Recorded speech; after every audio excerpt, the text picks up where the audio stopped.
Next है question number 7, express the volume v of a cube as a function of the area a of its base.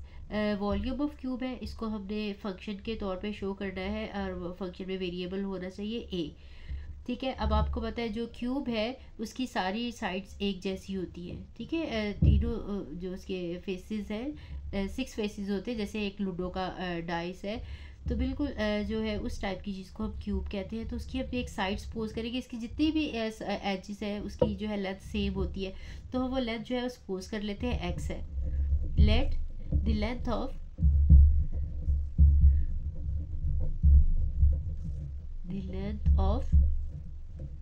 a side of cube equal to x। तो volume क्या हो जाएगा इसका, volume of cube. आपको पता है length into breadth into height होता है, सेम लेंथ है तो ये x क्यूब आ जाएगा। ठीक है, क्योंकि इसकी लेंथ, इसकी ब्रेथ, इसकी हाइट सारी सेम है। और इसके अलावा हमने अब इसका पहले एरिया भी निकालना है इसकी बेस का। अब क्योंकि इसकी सारी साइड जो है वो स्क्वायर शक्ल में होती है तो इसकी जो बेस है वो भी स्क्वायर होगी। लिख लें साथ, since base of cube is the square, so area of its base. Area का फार्मूला लेंथ इंटू ब्रेथ होता है, ये भी क्योंकि सेम है तो ये एक्स स्क्वायर हो जाएगा। ठीक है, लेंथ भी इसकी एक्स है और ब्रेथ भी इसकी एक्स है। अब हम बनाना चाह रहे हैं volume as a function of its area. ठीक है, यानी इस तरह से कि हमारा जो इंडिपेंडेंट वेरिएबल है वो a हो और जो हमारा डिपेंडेंट वेरिएबल है वो v हो। तो जब हमने volume as a function of area निकालना है तो हमने यहाँ से जो है एरिया वाले फार्मूले से, ये a है हमारा, ठीक है, और ये v है। हमने यहाँ से a की वैल्यू, x की वेरिएबल की जो हमने सपोज किया वैल्यू निकाली है और इस वाले में सब्स्टिट्यूट करनी है। इसको मैं 1 कह देती हूँ और इसको मैं 2 कह देती हूँ, फ्रॉम 2।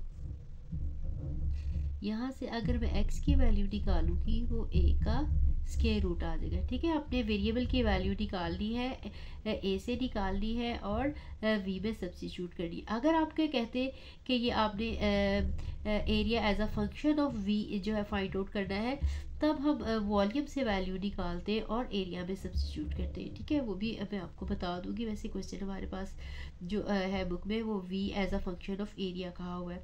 तो अब हमारे पास v क्योंकि x क्यूब के इक्वल था तो यहाँ पे x की वैल्यू सब्स्टिट्यूट कर दूंगी तो a का स्क्वायर रूट और इसका क्यूब। अब आपको पता है क्योंकि a जो है इसके स्क्वायर रूट को हम 1/2 कह सकते हैं, तो 1/2 पावर 3, तो इसको हम a रेज़ टू पावर 3/2।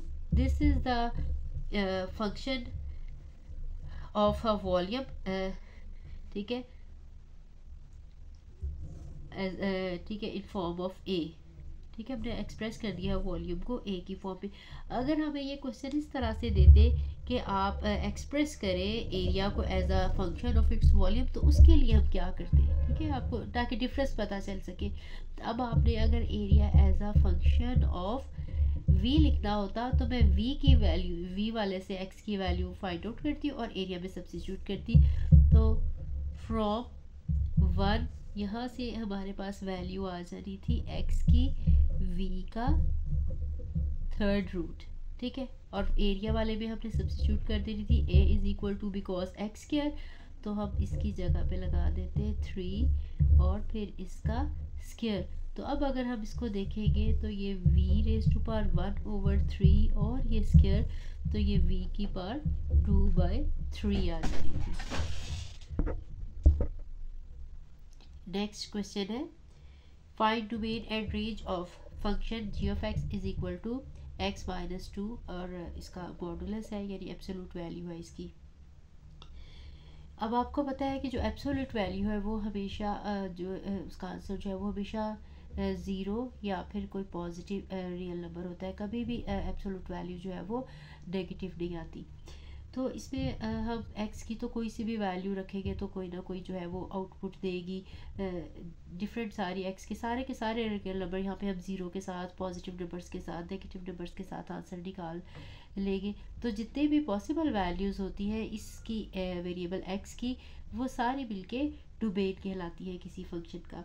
तो इसके क्योंकि सारी के सारे रियल नंबर्स हम इसमें रख सकते हैं, इसलिए जो डोमेन है इसकी, domain of g of x, that is all real numbers.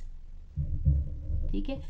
और रेंज जो है वो इसके आंसर्स होते हैं, जितने भी पॉसिबल आंसर्स हैं इसकी डोमेन को रखने के बाद, वो सारे के सारे नंबर्स का सेट जो है वो रेंज कहलाता है। अब देखिए कि मैंने आपको पहले बताया कि हमेशा ये पॉजिटिव ही होता है, तो इसलिए इसकी जो रेंज है वो भी नेगेटिव नहीं होगी। Since g of x is equal to x minus 3 absolute value which is greater than equal to 0 for all x, क्योंकि ये आंसर 0 या ग्रेटर देन 0 होता है, इसका आंसर नेगेटिव नहीं हो सकता। इसलिए जो इसकी रेंज होगी, range of g of x, इसको हम कह सकते हैं 0 से लेके all positive real numbers, infinity क्योंकि शामिल नहीं है इसलिए हम ये या तो स्मॉल ब्रैकेट लगाते हैं या बाहर की तरफ इसका फेस कर देते हैं। 0 इंक्लूडेड है, 0 आंसर आएगा। 0 से लेके पॉजिटिव इन्फिनिटी तक सारे इसके आंसर जो है, जैसे यहाँ पे हम 3 लगाएंगे तो आंसर इसका 0 आ जाएगा। ठीक है। अगर हम 3 से बड़े नंबर लगाते जाएंगे, 4 लगा देंगे, 4 माइनस 3 1 आ जाएगा।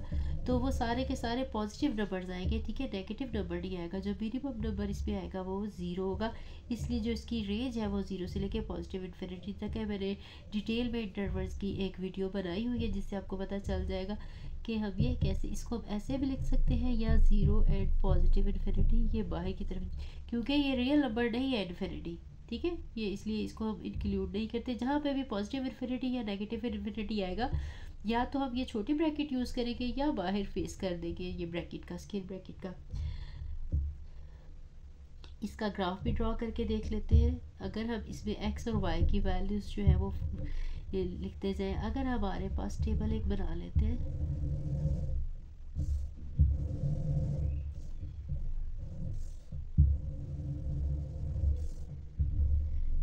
देखिए x की अगर हमने वैल्यू -2 रखी है, -2 इसमें रखेंगे तो आंसर इसका आ जाएगा -5, और -5 की जब एब्सोल्यूट वैल्यू लेंगे तो वो उसको पॉजिटिव कर देगी, यानी जो भी आंसर आएगा इस मॉडुलस की वजह से वो आंसर पॉजिटिव हो जाएगा।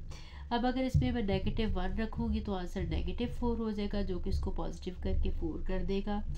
0x की वैल्यू रखूँगी तो y का आंसर जो है -3, लेकिन एब्सोल्यूट होने की वजह से ये इसको पॉजिटिव कर देगा। अगर मैं 1 रखूँगी, 1 -3, ये -2 आ जाएगा, लेकिन अगेन वही इसका आंसर जो है वो पॉजिटिव ही रहेगा क्योंकि एब्सोल्यूट वैल्यू है। फिर अगर इसमें मैं 2 रख दूँ तो 2 -3 आंसर -1 को फिर एब्सोल्यूट वैल्यू करेंगे तो वो पॉजिटिव हो जाएगा।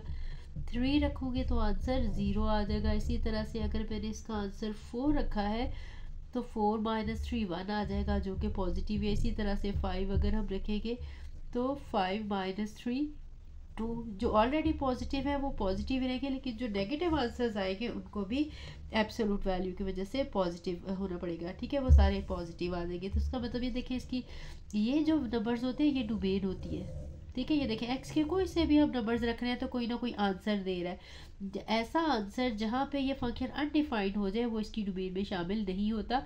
तो ये फंक्शन कहाँ कहीं भी अनडिफाइंड नहीं हो रहा। ठीक है, इन्फिनिटी नहीं आ रहा कहीं इसका आंसर, कोई ना कोई रियल आंसर आ रहा है, इसलिए इसकी डोमेन तो सारे के सारे रियल नंबर हैं। लेकिन रेंज जो है इसमें देखें, ये 0 वाले नंबर आ रहे हैं, इसमें पॉजिटिव नंबर आ रहे हैं, लेकिन इसमें नेगेटिव नंबर, पॉइंट्स वाला अगर हम इनके बिटवीन नंबर 2.5 ले लेंगे तो इनके बिटवीन भी आंसर आता जाएगा इसी तरह। ठीक है, पॉइंट्स में भी आएंगे, हर तरह के रियल नंबर्स आएंगे, लेकिन नेगेटिव नहीं होंगे।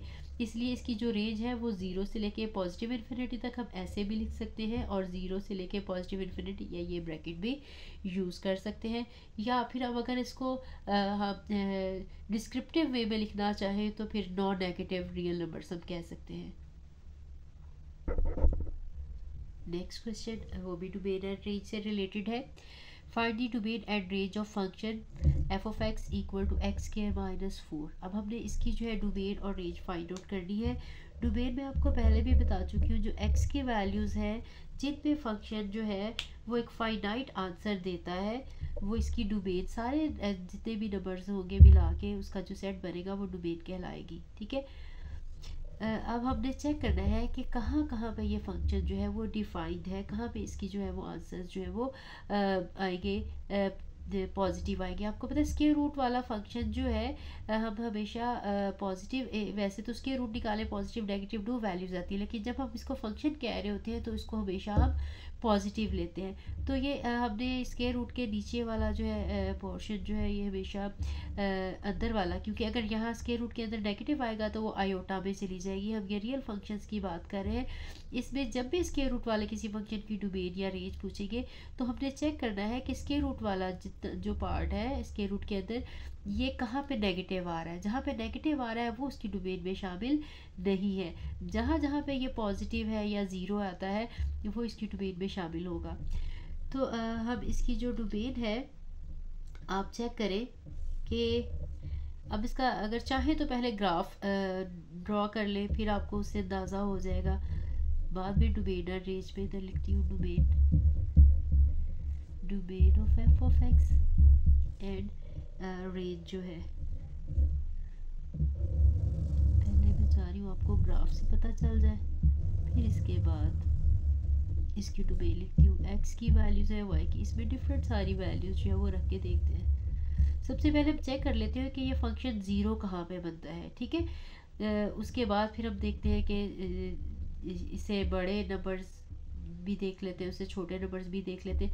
ये जो ग्राफ है ज़ीरो एक्स स्क्वायर माइनस 4 को अगर हम ज़ीरो इक्वल करें तो एक्स की वैल्यू प्लस माइनस 2 आती है। इसका मतलब प्लस माइनस 2 के हम दरमियान वाला इंटरवल जो है, यहाँ से अगर हम X square minus 4 equal to 0 कर दें, एक्स स्क्वायर इक्वल टू 4 या X is equal to plus minus 2, हम इन्हीं दो वैल्यू से इन्वेस्टिगेट कर लेते हैं, इनसे छोटे और बड़े नंबर लेकर।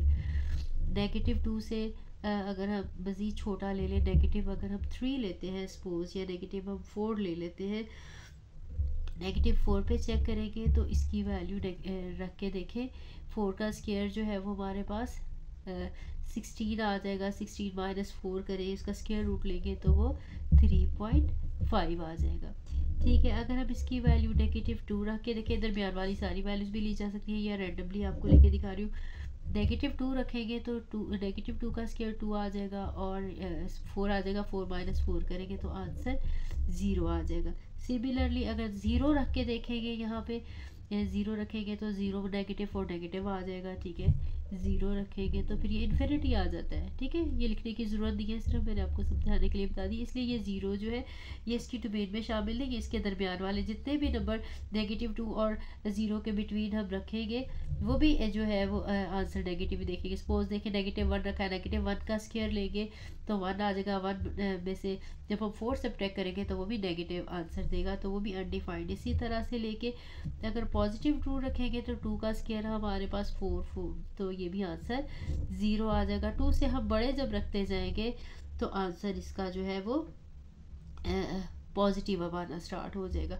2 से बड़ा अगर हमने 3 रखा है, 4 रखा है, 5 रखा है, अगर हम इसका आंसर जो है 2 है, यहाँ पे 3 रखेंगे, 3 का स्क्वायर आ जाएगा 9। 9 माइनस 4 करेंगे 5। 5 का स्क्वायर रूट लेंगे तो कोई यहाँ पे पॉजिटिव नंबर ही आएगा। ठीक है, इसी तरह से अगर हम 4 रख देंगे, 16 माइनस 4 करेंगे वो भी पॉजिटिव नंबर आता जाएगा। जब आप इससे अगले जितने भी नंबर लेंगे तो वो पॉजिटिव आंसर आता जाएगा। इस तरह से इधर भी लेंगे तो ये पॉजिटिव आंसर। लेकिन ये नेगेटिव 2 और पॉजिटिव 2 के बिटवीन हम जितनी भी वैल्यूज़ निकालेंगे यहाँ तक वो सब अनडिफाइंड ही होगी। ठीक है, अब अगर हम इसका ग्राफ ड्रॉ करना चाहें, ठीक है, ये सारी एक्सप्लेनेशन जो है 1 है, 2 3 4 5, ये इधर negative 1 negative 2 negative 3 negative 4।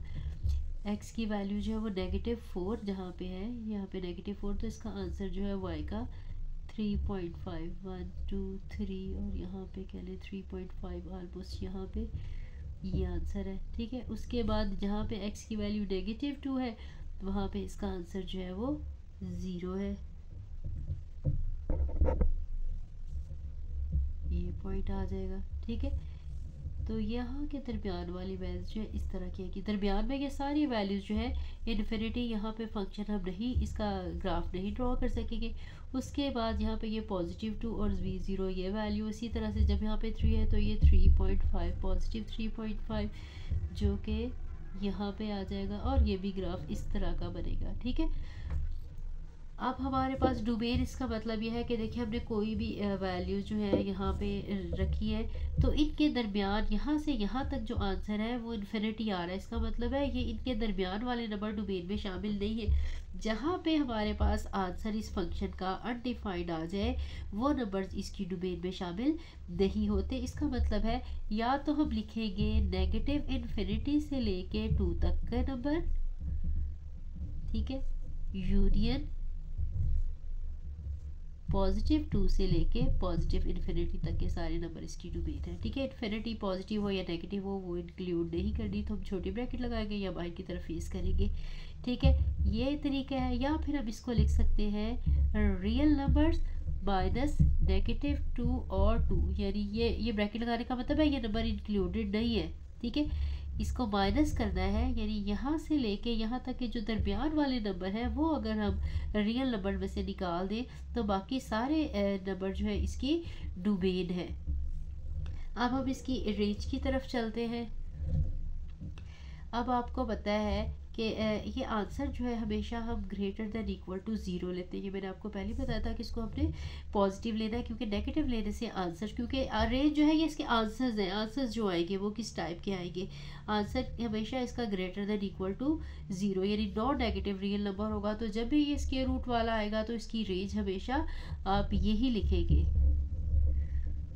Range जो है वो फंक्शन की वो नॉन नेगेटिव रियल नंबर्स, या हम ऐसे लिखेंगे 0 से लेके +इन्फिनिटी तक सारे के सारे नंबर जो है इसकी रेंज है। Since x² - 4 square root should be >= 0, या 0 होगा या किसी भी स्क्वायर रूट का आंसर 0 से बड़ा होगा। अच्छा, अब अगर ये सपोज इसी क्वेश्चन का मेरे जहन में आया कि अगर देखें ये हमारा फंक्शन जो है f(x) 4 - x² होता। ठीक है, अब ये देखें, अब थोड़ा मामला उल्टा हो जाएगा, थोड़ा नहीं बल्कि सारे का सारा ही मामला उल्टा हो जाएगा। अब 4 - x² अब करेंगे तो ये देखें, अब हमने 4 - x² > 0, ये अब पॉजिटिव होना चाहिए। अब ये पॉजिटिव कब होगा? 4 > x², यानी इस पे जब या x² <= 4 कि x² जो है जिसका <4 होगा सिर्फ वहीं पे आंसर निकल सकेंगे। पहले वाले में था x² - 4 था तो वो > 0, यानी x² should be > 4। Now x² is <4। अब ये उन वैल्यूज़ के लिए डिफाइंड है जो 4 या 4 से, जिनका स्क्वायर 4 या 4 से छोटा होगा। अब अगर हम इस फंक्शन की डोमेन देखेंगे तो वो +2 से लेके -2 से लेके +2 तक ही होगी, क्योंकि अगर हम इससे बड़ा नंबर ले लेते हैं, यानी हमने 3 ले लिया, 3 का स्क्वायर आ जाएगा 9, 4 में से 9 सब्ट्रैक्ट करेंगे तो नेगेटिव नंबर आ जाएगा। जितने भी हम -2 से छोटे नंबर लेंगे या +2 से बड़े नंबर लेंगे तो आंसर अब ये वाला नेगेटिव आना शुरू हो जाएगा। यानी पहले वाले ग्राफ में जहाँ पे इन्फिनिटी आ रहा था अब वहाँ पे आंसर्स आ रहे हैं, इसके इस साइड पे अब इन्फिनिटी आ रहा है। या तो हम -2 से छोटे लेंगे तो इन्फिनिटी आएगा, या हम +2 से बड़े लेंगे तो इन्फिनिटी आएगा। लेकिन जो इनके दरमियान वाला कोई भी नंबर ले लेंगे, अब देखिए 0 पे लेंगे तो 4 - 0 आंसर 4 आ जाएगा, 4 का स्क्वायर रूट लेंगे तो वो 2 आ जाएगा। अब यहाँ पे इन्फिनिटी नहीं आ रहा। ठीक है, अब इसकी जो डोमेन है इसमें जो हमारे पास जो नंबर मिस हो रहे थे अब ये उस नंबर पे हमारा आंसर निकल रहा है और दूसरी साइड पे अनडिफाइंड हो रहा है। लेकिन जो इसकी रेंज होगी वो वही रहेगी। रेंज जो है वो 0 से लेके जब भी स्क्वायर रूट आएगा तो आपने यही रखना है कि उस फंक्शन की जो रेंज है वो 0 से लेके +इन्फिनिटी है। ठीक है, नेक्स्ट क्वेश्चन जो है वो भी बिल्कुल इसी टाइप का है, डोमेन और रेंज से रिलेटेड। नेक्स्ट क्वेश्चन है, इसमें फंक्शन दिया हुआ है x+1 स्क्वायर रूट, इसकी भी हमने डोमेन और रेंज ही फाइंड आउट करनी है। ठीक है, तो इसके लिए जो है वो हम सेम मेथड जो है वो अडॉप्ट करेंगे। अब देखिए, जब इसकी भी हमने डोमेन देखनी है तो हमने चेक करना है कि ये फंक्शन कहाँ पे, ये वाला जो इसका पोर्शन है कहाँ पे पॉजिटिव है। तो x+1 greater than equal to 0 कब होगा, जब x greater than equal to -1 होगा। यानी अगर -1 से बड़ी वैल्यूज़ होगी तो इसका आंसर जो है वो फाइनाइट आएगा, अदरवाइज इसका आंसर जो है वो अनडिफाइंड आ जाएगा। ठीक है, आयोटा की फॉर्म में चला जाएगा, नेगेटिव क्यू के नंबर आ जाएगा। आपने सिर्फ इनके रियल नंबर्स देखने हैं कि कहाँ पे ये फंक्शन जो है वो रियल नंबर आता है। तो अब -1 से बड़े सारे के सारे जितने भी नंबर्स हैं वो इसकी डोमेन है। -1 और इससे बड़े सारे पॉजिटिव इन्फिनिटी तक इसके डोमेन है। और रेंज वही एज इट इज़ जो मैंने आपको बताया, जितने भी स्क्वायर रूट वाले होंगे उनमें रेंज जो है वो 0 से लेके पॉजिटिव इन्फिनिटी तक होगी, नेगेटिव नहीं। ठीक है, और यहाँ से इसकी वैल्यूज़ भी अगर हम लगा के चेक करना चाहें, इसका ग्राफ ड्रॉ करना चाहें, वहाँ से भी हमें पता चल जाएगा x और y की वैल्यूज़। अब देखिए, अगर हम ये -1 से छोटे भी लगा के देखते हैं और -1 से बड़े भी, -1 हमने अगर हम लगा रहे हैं, -1 रखेंगे तो आंसर आ जाएगा 0 का स्क्वायर रूट। ठीक है, ये 0 रहेगा। लेकिन अगर हम x की वैल्यू जो है -1 से छोटा यानी -2 अगर हम लगा के देख लें तो अंदर वाला -1 का स्क्वायर रूट आ जाएगा। ठीक है, जो कि रियल नहीं रहेगा। लेकिन अगर हम यहाँ से बड़े जितने भी नंबर 0 लगाएंगे तो 0 + 1 आंसर 1 का स्क्वायर रूट 1 आता जाएगा। इसी तरह से अगर हम 2 लगाएंगे, 2 + 1 3 का स्क्वायर रूट आ जाएगा, जो कि पॉजिटिव नंबर है।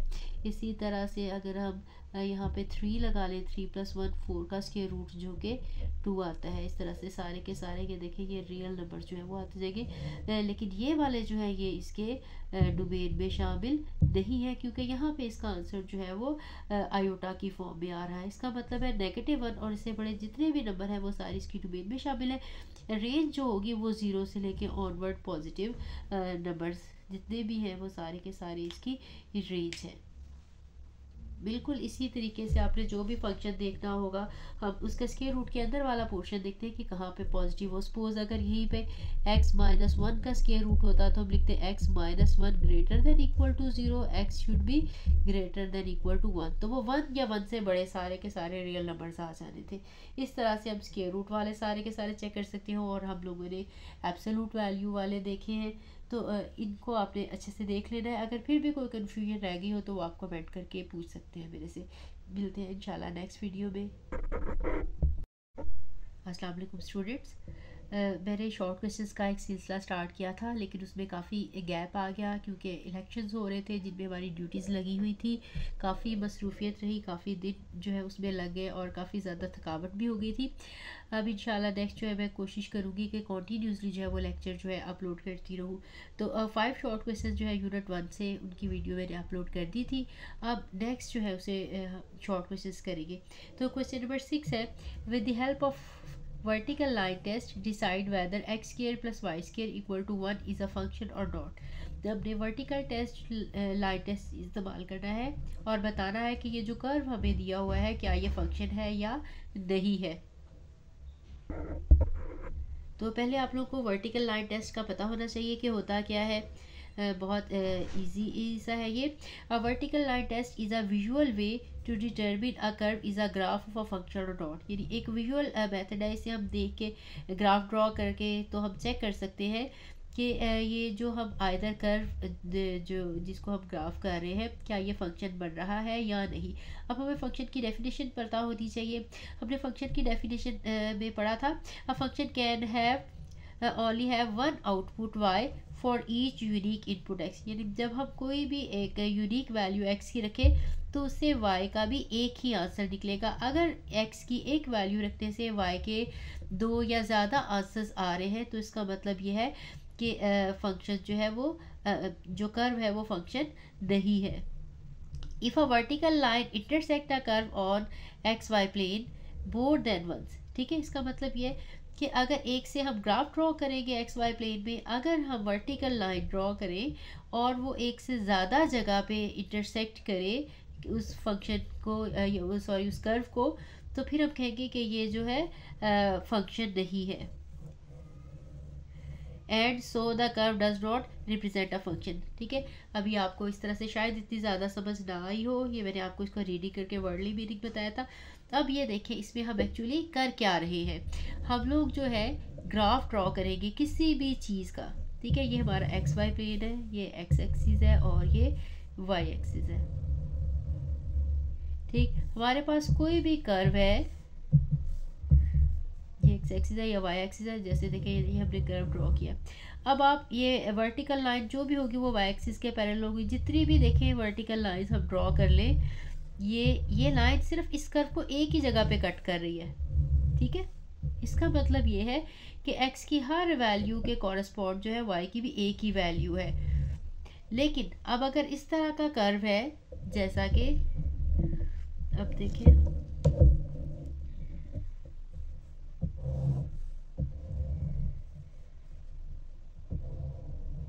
इसमें, देखिए मैं वर्टिकल अगर लाइन ड्रॉ करूँगी, देखिए ये इस कर्व को यहाँ पे और यहाँ पे, यहाँ पे और यहाँ पे कट कर रही है। ठीक है, ये वर्टिकल लाइन एक से ज़्यादा जगह पे अगर कट कर लेगी तो इसका मतलब है कि ये फंक्शन नहीं है, जबकि ये जो था ये फंक्शन था। इसी तरह से अगर ये ग्राफ इस तरह से होता तो अब देखेंगे फंक्शन हो रहा था। ये देखिए हर जगह पे ये एक ही दफ़ा कट कर रहा है। इसको हमने ये जितनी भी वर्टिकल लाइंस हम ड्रॉ कर ले, कोई एक भी वर्टिकल लाइन अगर ऐसी आ जाए कि जिसमें फंक्शन जो है दो जगह से कट हो रहा हो, तो फिर हम कहते हैं कि ये जो कर्व है, सॉरी, एक से ज़्यादा जगह पे कट होगा तो फिर वो फंक्शन नहीं होगा। अगर देखें एक और एग्जांपल आपको ऐसे करके ये है, तो ये भी ये देखें ये जो लाइन है ये एक से ज़्यादा जगह पे कट कर रही है। ठीक है, जब भी कोई वर्टिकल लाइन जो है एक से ज़्यादा जगह पे उस कर्व को कट करेगी तो फिर वो फंक्शन नहीं होगा। अगर फंक्शन होगा तो वो कहीं भी जितनी भी वर्टिकल लाइंस आप उसमें से ड्रॉ करते जाएं, यानी वाई एक्सिस के पैरेलल जितनी भी लाइंस ड्रॉ करते जाएं और वो सिर्फ एक ही जगह पे लाइन उस कर्व को कट करेगी तो फिर वो फंक्शन होगा। अब हमें जो क्वेश्चन दिया हुआ है उसका कर्व है X square plus Y square equal to 1। अब हम इसकी बात करते हैं, X square plus Y square equal to 1। ये जो है सर्कल की इक्वेशन है जो कि सेंटर के ऊपर बना है और उसका रेडियस जो है वो 1 है। इसको हम जो है डिफरेंट सारी वैल्यूज़ जो है दे के भी एक्स की वैल्यूज़ रखेंगे तो वाई के आंसर्स निकाल के इसको ड्रॉ कर सकते हैं। तो अगर हम इसका ग्राफ ड्रॉ करेंगे तो देखिए ये यूनिट सर्कल है, यहाँ पे 0, ये 1 है, ये -1 है, ये 1 है वाई एक्सिस का और यहाँ पे -1 है। तो ये जो है एक सर्कल है इस तरह से। ठीक है, ये सर्कल इतना अच्छा तो नहीं बना। देखिए अब अगर हम इसमें देखें वाई वर्टिकल लाइन ड्रॉ करेंगे, देखिए ये दो जगह पे कट कर रही है, यहाँ पे ये देखिए काफ़ी सारी वर्टिकल लाइंस ऐसी हैं जितने भी हम ड्रॉ करेंगे सवाए इसके कि ये जो हमें एंड पॉइंट पे यहाँ पे कट करेंगे ये सिर्फ एक ही पॉइंट पे टच करेगी। बाकी जितनी भी इसके अंदर हमने लाइंस ड्रॉ कर दी है वो सारी की सारी टू पॉइंट्स पे जो है वो टच कर रही है। इसका मतलब ये है कि जो X square plus Y square है ये एक फंक्शन नहीं है। ठीक है, इसको हम कर्व तो कहेंगे, इसको हम फंक्शन नहीं कहेंगे।